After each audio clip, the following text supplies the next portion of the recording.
Hi, everyone. Welcome to Instagram Live today. It's Thursday, and we're so happy that you are joining us. Going to give a moment for everybody to click in to the IG Live, and going to bring Max in just a moment. So thanks for carving out some time for a great conversation. I believe you're going to be encouraged over the next few minutes through the message in Max's new book. And just for Max in general, he has encouragement all over his life. So we're going to see if we can find him. Just 1 second. I'm going to be asking him to join us. So hang on just for a second and we'll find him.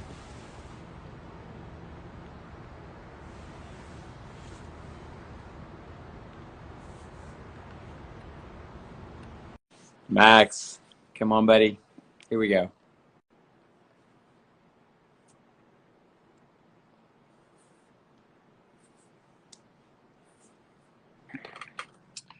Well, would you look who's here? There's my friend. Max, I got you. I'm going to turn my volume up just a tiny bit. Everybody, this is America's pastor, Max Lucado. Needs no introduction.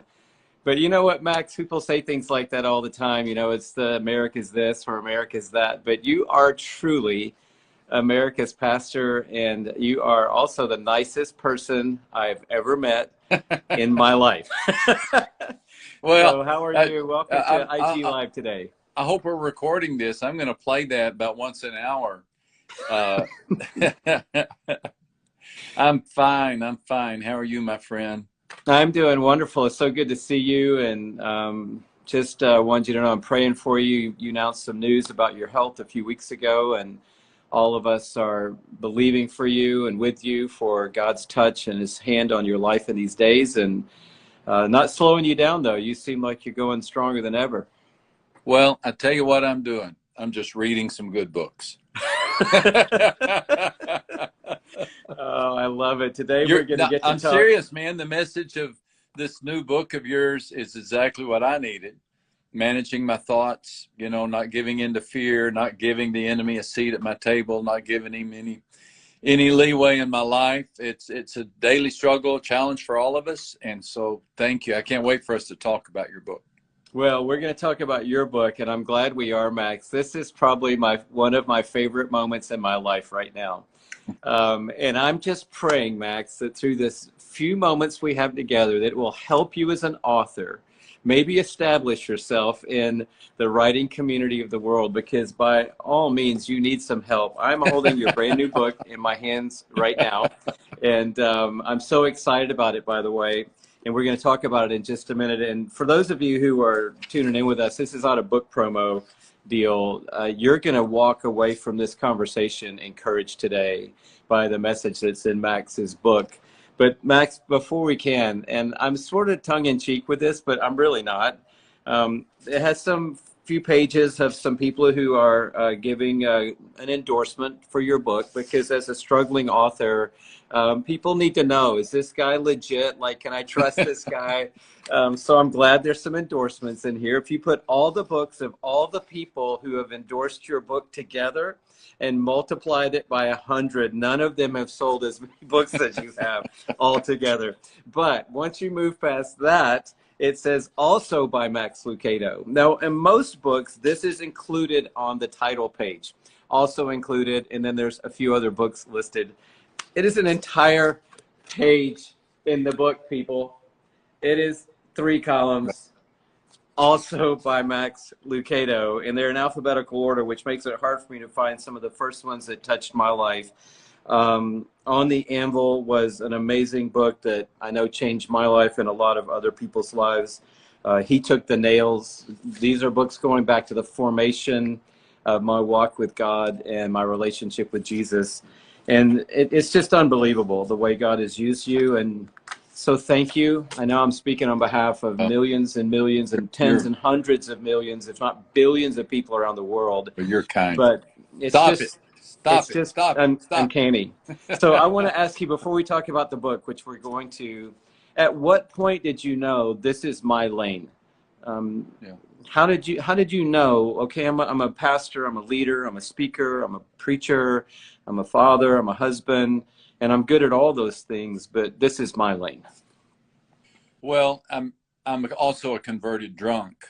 I was just a mess.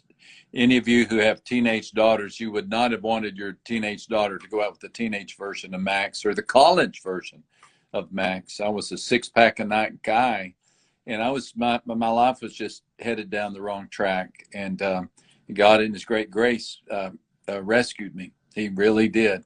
The divine rescue. I love being a Christian. I do. I don't have it all figured out. I don't have all the questions answered. There's some issues that I continue to struggle with personally, but I love it. I love, love, love. I love the promise of heaven. I love the great grace of God. I love the thought that God never told me to clean up so you come in. He said, come in, we'll clean you up. And that ongoing cleaning process is why we're still on this earth. So I really have, I'm a blessed man. I'm just a blessed man. And I started writing, Louie, you mentioned On the Anvil, which really dates you. You're not that old, my friend, unless you were reading this book when you were in the nursery. I wrote that in my Brazil days. I was a missionary in Brazil from 83 to 88. And that's when I started writing. And I'm very grateful, very grateful. I really like to work with words. Unlike you, I love to preach. And it's been a great run. Well, it's shocking to you, but in '83, I was graduating from grad school, and so I'm as old as you are. Then why don't you look at? Oh my goodness, we've both been around a long time. We have. Let's talk about where we are in life for a moment. I know this ties in a little bit to the message in your book, but I'm trying to get the word pandemic out of my vocabulary because I just feel like I've said it too many times for one lifetime. But I'm using now the term global uncertainty. Yeah. We are still in the middle of a global uncertainty. We thought 2020 would be the end of that, but 2021 is 2020 2.0. It looks like 2022 is going to be 2021 3.0. What's your take right now, just for where we are? And how we're navigating and how we're doing. And thank you, by the way, for starting an online everyday devotional moment with America's Pastor. I know I've tuned in many, many days to listen to your encouragement, which obviously that's one of the big gifts on your life, is just to encourage people. But how do you feel like we're doing, and what's the message for people that are watching us right now? We're just beat up. The anxiety and depression statistics are off the charts. And the most tragic is that the suicide rate is higher than it's been anytime since World War II. I think we're just worn out. I do. I think we're wounded, worried, and weary are the three words I use. I think global uncertainty is a perfect description of this day in which we live. We got to encourage one another. We got to hang in there. We got to build each other up. And thank you for all you do to do this. We've never faced anything like this in our generation. I know other generations have, but this has been the stiff headwinds for our generation. It's an uphill battle. In the middle of all this, however, we find that God is at work. He's changing lives. He's redeeming people, and he's using this to strengthen and call people back to him. I think one of the ironies is that the loneliness, people who report lonely, I read just a couple of days ago, 64% of the people describe themselves as lonely in a day in which we've never had more instant contact with humanity than we do what we're doing right now. But we feel lonely. And I do think that could be because many people are trying to count on people to be for them what only God can be for us. And that true loneliness is truly dealt with a relationship that's first vertical and then horizontal. And so I think that's a challenge that we're facing right now. So how are we doing? I don't think we're doing that good right now. I hate to say, but I have faith, I have hope that revival is going to come out of this and redemption. You know, you are saying what all of us believe, which is we need encouragement right now. more than ever, but it feels like what we're giving each other and getting from other people right now, Max, is the antithesis of encouragement. That this moment, more than any moment in my lifetime, seems to be the moment where people are attacking each other, not encouraging each other. And I'm not talking about political enemies or cultural adversaries. I'm talking about brothers and sisters in the same family, in the same church, people in the same community. Families are not even able to have a celebratory birthday dinner before it breaks out into anti this or pro that. And so how do we bridge the gap from we need encouragement, we're going through the hardest time in our generation, but yet it seems like instead of encouragement, we're at each other's throats over every single issue that there is on the table. We politicize everything, don't we? It's so hard. And like you say, even in churches, maybe especially in churches, we get antagonistic and defensive. I think fear does that to us, Louie. I think fear turns us into tyrants. It changes our personality, and it brings out the worst in us. And so ultimately the solution for fear is a deeper faith, to believe that our good God goes ahead of us and he leads us into everything. Like you say in your book, especially as you focus on the 23rd Psalm, we have a shepherd. We have a shepherd who loves us, who leads us. And if I can just take a deep breath and believe that, I think that makes it possible. Not always easy, but it makes it possible for me to live with people with whom I have disagreements, but to do so with respect, because I've first been accepted by God. Then I can turn and I can accept others. You know, I wanted to tell you something while we're on this, and I know it's not like I'm broadcasting it to the world, but I was going through a really hard season and kind of a national fiasco a decade or so ago. And you and I really didn't know each other. I mean, I knew you, obviously. I've been reading your books all my life because I'm that old. And we spoke together at an event, a very, very heavy night. We were at a prayer night for the community around Sandy Hook, and we were in a basketball arena in Connecticut. You, myself, and some Christian artists were there just to serve the community, to try to walk with people through pain and point them to Jesus. And you didn't really know me, but I was going through a little bit of a storm in the headlines, and you made sure that you introduced me that night, and you brought me up on stage, and you stood there and you literally put your arm around me. And you told everybody, this is my friend, and you talked to them like I was your best friend when I knew that I had just met you. And it was Max Lucado lending all of your collective weight and reputation to a guy who was kind of getting punched around a little bit in the headline, to say, this is my friend. And that defines my relationship with you, and it defines my it's what I tell people about you. This guy is probably the nicest guy I've ever met. And somehow, Max, you're one of those people that just sort of flies above the fray somehow.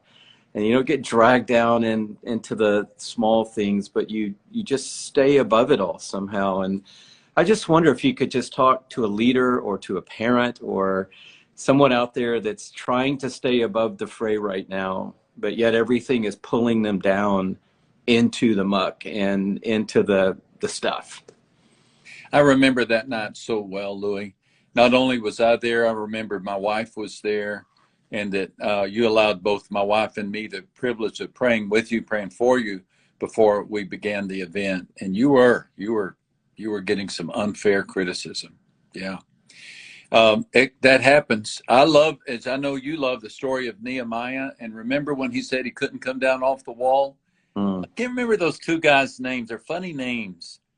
Big Than and am I confusing them? Anyway, two guys were trying to distract him from the task that he had taken on, and he just simply told him, he said, I don't have time for you. I can't come down off the wall. I've got a mission. And I believe that's what we have to do. You know, if we're going to try to do something good, there is an enemy out there who wants a seat at our table. He wants to have a voice. He wants to pull us down.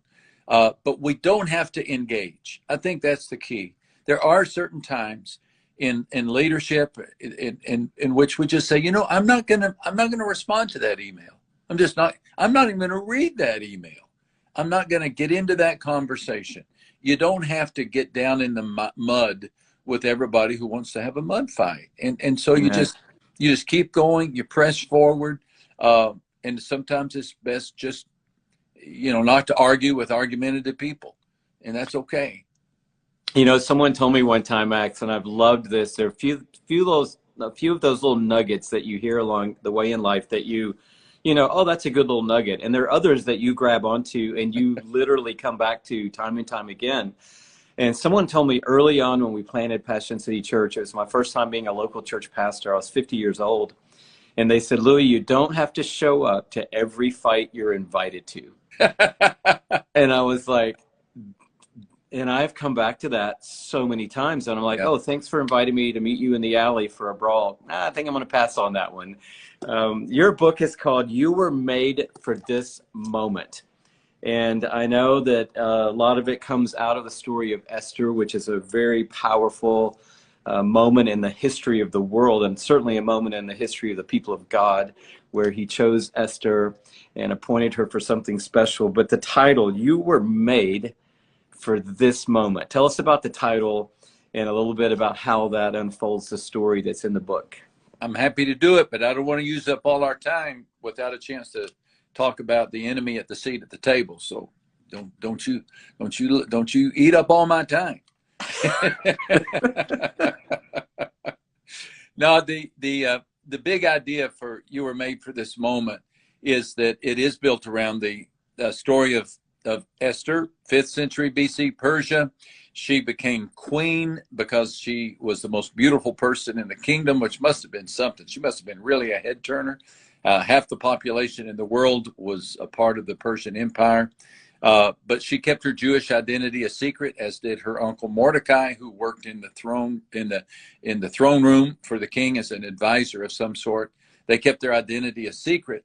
And then Haman, the right-hand man of the king, decided a Holocaust was in order. And so they could not keep their identity a secret any longer. And Mordecai is the uncle who urged Esther to speak up. And she reminded him, if I go in there without an invitation, I mean, he could have my head. And then Mordecai is the one who said, who knows but that you were placed in the kingdom for such a time as this. In other words, you were made for this moment. And I think the message of Esther is so powerful because it reminds us that we're not here by accident. We're not here in this generation facing this global conflict apart from God's plan. He knows that Louie has, he knows that Max has, he knows that every single person watching has exactly what they need to face this moment. And we can be that voice of courage. Esther was, Mordecai was, and what appeared to be a story of great disaster actually became a story of wonderful deliverance. It's only 9 chapters, the book in the Bible is. It's famous for being one of the 2 books in the Bible in which the name of God does not appear, which I think is appropriate, because if you're passing through a hard time, you can't find God. But the story of Esther says, even if you can't see him, he is at work behind the scenes, busy bringing about his purpose. And he's just looking for people like Mordecai and Esther to be a part of his plan.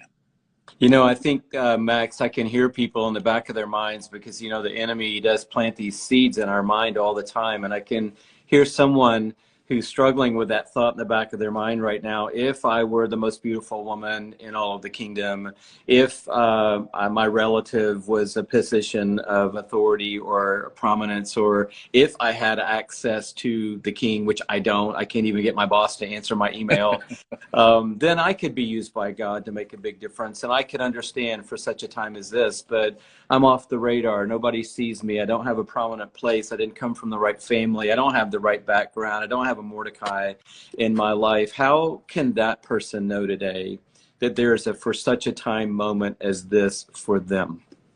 I think understanding that our call from God is not necessarily a call to prominence, but is simply a call to faithful obedience. Wow. Where we are in our world, whether we have a whole bunch of followers or no followers, whether we're big news or no news, that doesn't matter in the kingdom of God. It really doesn't. Esther, yes, she became the queen, but truly before she was a queen, she was, I don't know, maybe a teenage girl in this huge empire. And who would have ever imagined, that she would be shoulder tapped to become the queen? And who knows how God has plans for you. Your call is not to try to go up on the stage. Your call is simply to be faithful to God day in and day out, and know that He will. All of our lives have those people that really no one knew much of except for us, yet they had a profound impact on us. And their impact is lifelong. So just be faithful, do the next right thing, pray, don't give up, don't give in to despair, and God will use you in the right way at the right time. Yeah, I believe Esther's reminding me today, Max, that God is the one who positions us. Yeah. And I think so many times in life, we're struggling and striving to get the position, and maybe sometimes stepping over somebody else or cutting a corner if necessary, but I'm going to get to that place when God's the one in charge of putting us in the right places. All we need to do is be focused on listening to His voice and being courageous in that moment. And that's one of the things that you say in the subtitle. I'm a big subtitle guy. So the title is You Were Made for This Moment. But the subtitle, I think, has the word in it that I'm hearing repeated most often right now in conversation: courage for today and hope for tomorrow. And I think if there was ever a time that we need courageous people, it's right now. And I know in cancel culture, you don't want to be courageous because speaking up means getting shouted down. But talk about courage and where does it come from and what does it look like? The message that Mordecai gave to Esther when he encouraged her to speak up on behalf of her people to her husband, King Xerxes, that message begins with the phrase, relief and deliverance will come.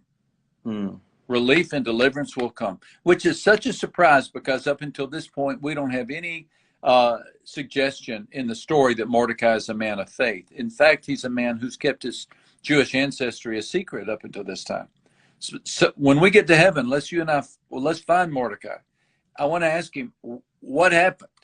Best I can determine, I think the best hunch is that he remembered how God had been faithful to His people all those generations. Maybe, as a little boy, he grew up sitting on his mama's knee, hearing stories about God delivering the children of Israel through the Red Sea. Maybe he heard stories of David and Goliath. Maybe he knew the story of Daniel and the lion's den. Who knows how many stories he had heard. But in the moment in which he needed courage, he said, you know what? God has a great track record. God has a perfect track record. Yeah. And I'm going to stand on those promises. So he said, relief and deliverance will come. So to all of us today, can I be so bold as to say, hey, deliverance is on the way. Relief is on the way. Amen. God, today is not going to last forever. Your tomorrow is going to be better. God is still in control. He will walk you through this. Just don't throw in the towel. Don't give up. Mordecai took a risk. He disclosed the faith. He wouldn't bow before Haman. He took a stand for his faith. And God, the great God of great turnarounds, which is another theme in the book of Esther. How many great turnarounds there are. He brought a turnaround in his story. He'll bring a turnaround in yours as well. I know that the phrase, the best is yet to come, brings hope to some people, and it really aggravates a lot of people because it feels like a little Christian slogan, like one of those little bumper sticker summations of faith. And sometimes when you're up against the darkness, you really don't need a little bumper sticker. You need something that's gritty and real, and you don't want to hear, the best is yet to come. But in fact, the best is yet to come. It is. Heaven is yet to come, and that is the best of the best. And every day, God is going to walk with us until we get there. And so I really want to echo the promise and the hope that deliverance is on the way, that God is on the way. He is a rescuer. He always has been. And I'm sure that when his people were 400 years of bondage and pain and difficulty and all kinds of unanswered prayers, it seemed, and all the while God was organizing a plan and a rescue mission, and he's doing that even today. I love that it says on the top of the book, Max, that you're a New York Times best-selling author. I want to just say to my friends at Thomas Nelson, we already know Max Lucado is a New York Times best-selling author. It doesn't really need to be on the top of the book. He's the best-selling author of all time, people. And this book is available now. I saw someone in the comments, Max, and there are people on this feed, by the way, I've just seen from all over the entire world. In fact, there's hi from Brazil again. There have been a lot of your Brazilian friends linking in today, but the book's available everywhere books are sold right now. So you can get it anywhere you get your hands on books. And I know that it's going to be a big blessing to you in your life. I can't wait to dive in. I've already read a little bit of it. I can't wait to read the whole book. And Max, I just want you to know that we love you.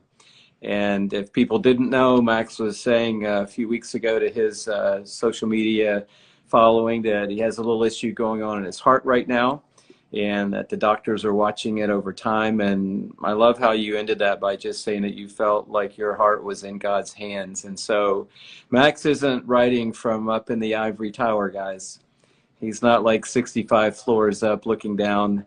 He's right in the middle of it with everyone on this journey, waiting on God, trusting God, believing God, and putting confidence in God. And so we're praying for you and believing with you, and so grateful for you and the way that God uses you.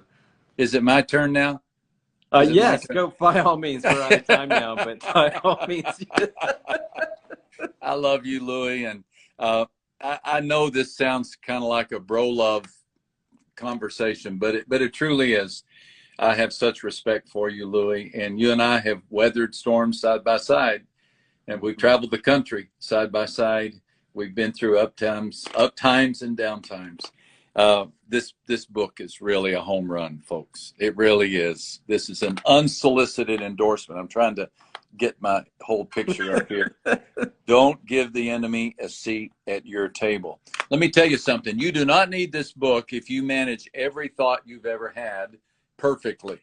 But if you, like yours truly, struggles at times with thoughts of fear, with thoughts of anxiety, with thoughts of insecurity, even impure thoughts, whatever kind of thoughts, and you want to know how to, with the power of the Holy Spirit, take every thought captive, then you have a great tool in this book. Louie, a little bit of background here. What in the world prompted you to help us better manage the thoughts that come into our minds?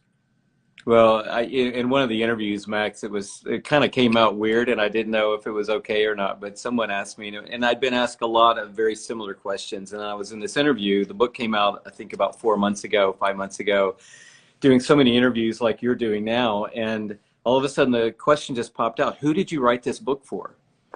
And without thinking, I just blurted out. I said, I wrote this book for me.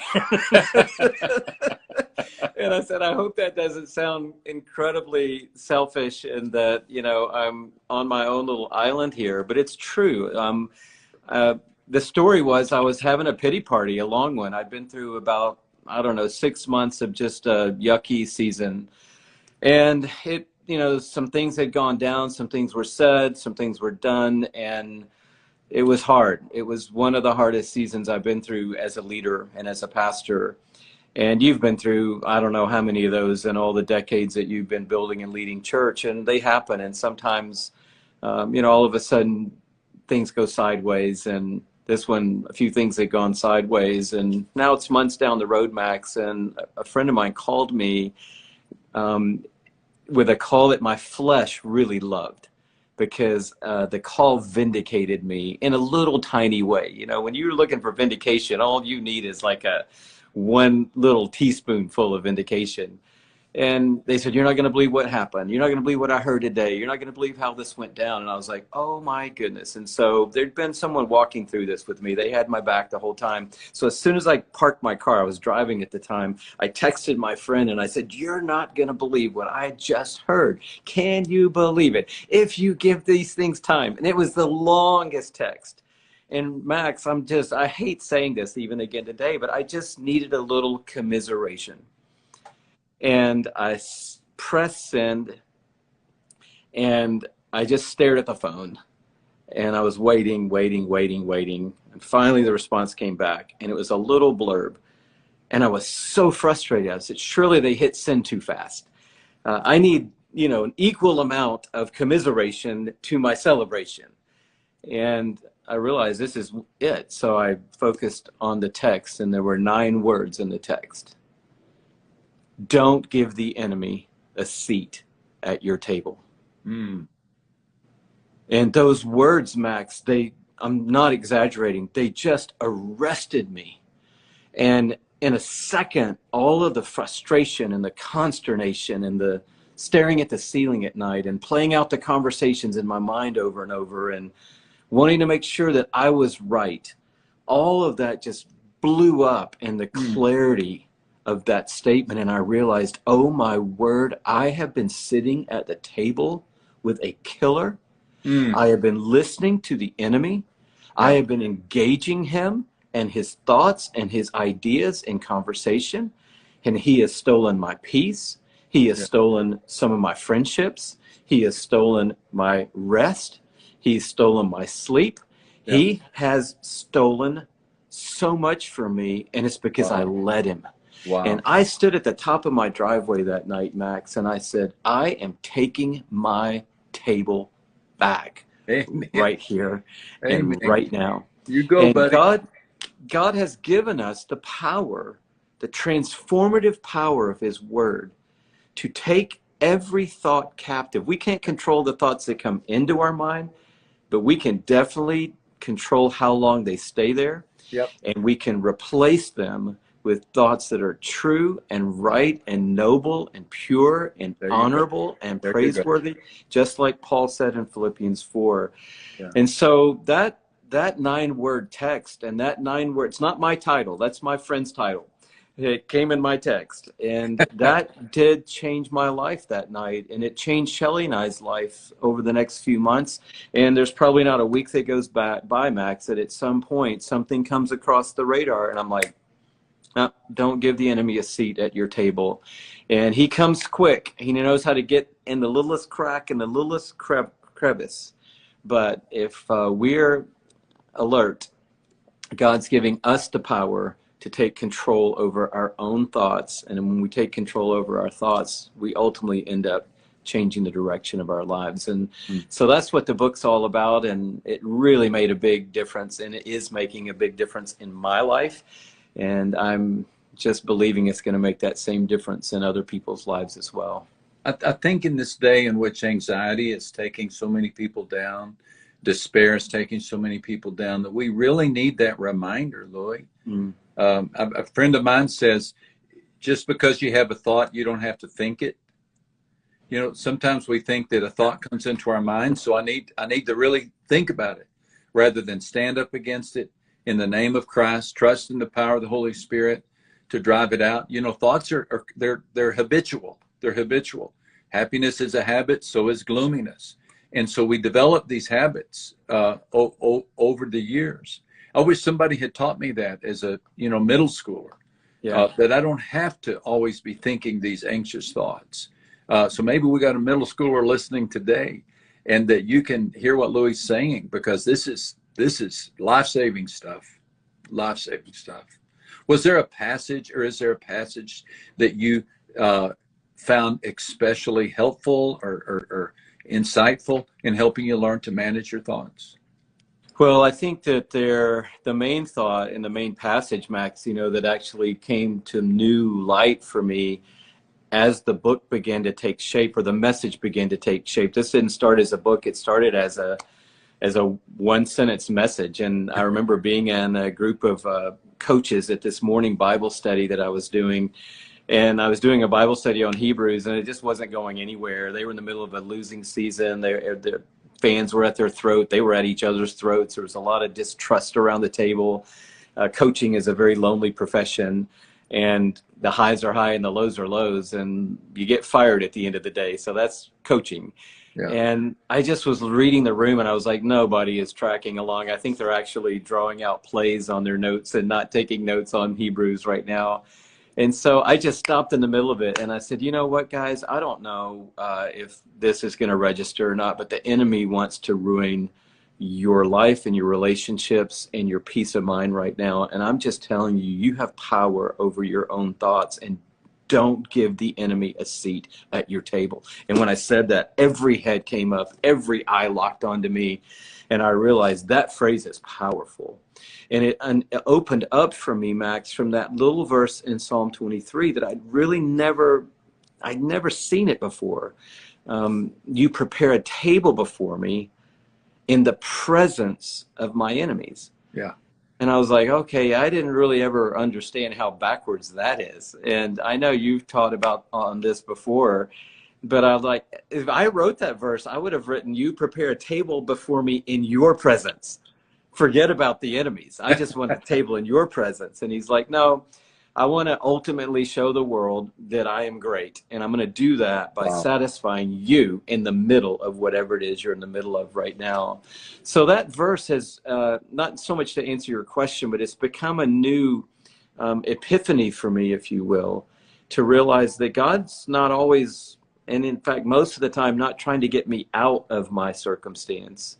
He's trying to allow me to understand that he's far more than sufficient in the middle of my circumstance, because that's when even the enemies get front row seats at seeing how great he is. We are more than victorious in all things. He doesn't remove us. We're more than conquerors. I said it wrong. We're more than conquerors in all things. He doesn't remove us from the battle. He brings victory in the midst of the battle. He does. Amen. So beautiful. Hey guys, I could talk to Max for the rest of the week, by the way. So this conversation could go on for hours and hours and hours. But I really want you to get a hold of Max's new book. It's called "You Were Made for This Moment." So don't think that we got to get out of the moment. Let's try to figure out what God has for us to do in the moment. Amen. And when it's dark outside, the lights shine bright, and I believe Christ wants to shine more than ever right now. So Max, you're such a great friend. I love you. Denelyn, your family, you're amazing. The book's amazing. And I want to encourage everybody to go get a copy of it right away. As soon as you get off this IG Live, just click the link, get the book. It's going to encourage you a lot. And Max, man, I can't wait to see you in person. It's been a minute since we've been in the same space, but please give our love to Shelley and to London. And will do. She's close by. Both of them are close by right now, so I'll tell them how much that you love them. Love you, and all you guys that joined us today. Thank you so much for being on. And Max, look forward to seeing you soon. Love you, friend. All the best to you, my brother. Talk to you soon. Take care. Bye-bye. Bye-bye.